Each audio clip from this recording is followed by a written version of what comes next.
Hi people, today I'm going to share about my experience of being reprimanded at work. Being reprimanded sounds like a very serious and scary thing, right?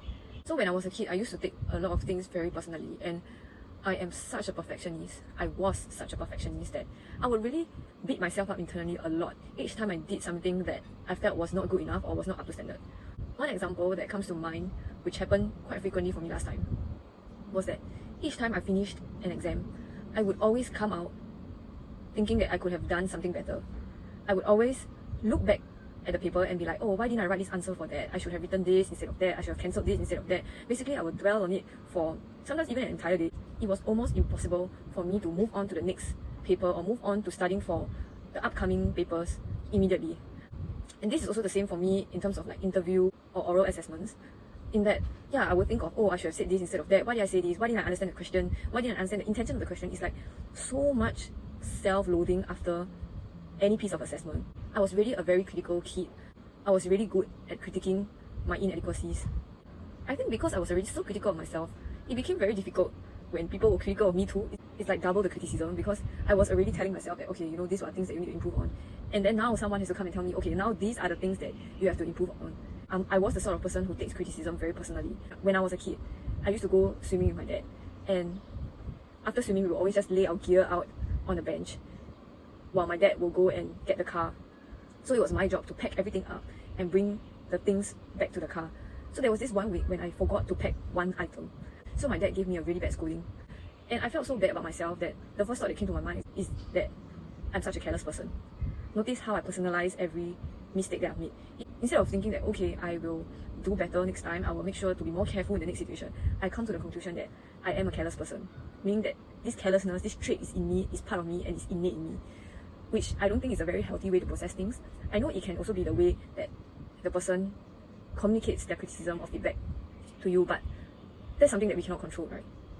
We can't control how people like to give their feedback, but we can always control how we think of the feedback and how we work on the feedback.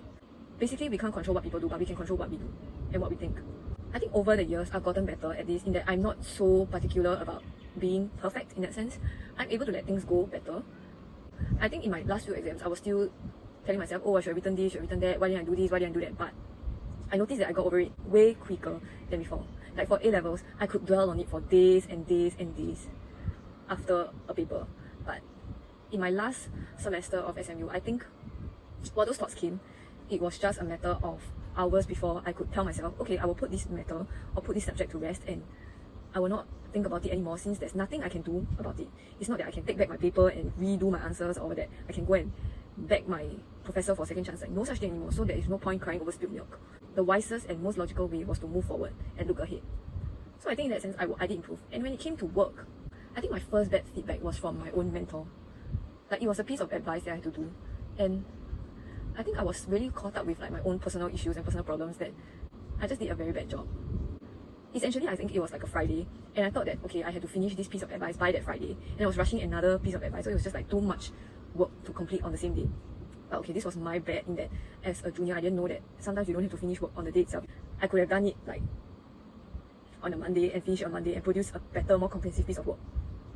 So I tried to rush the work out on Friday, and then it was so shabby that my mentor had to give me feedback in an email telling me all the things that I should improve on. Like, okay, next time you need to set out the law, set out the definition, set out this and that and that, blah.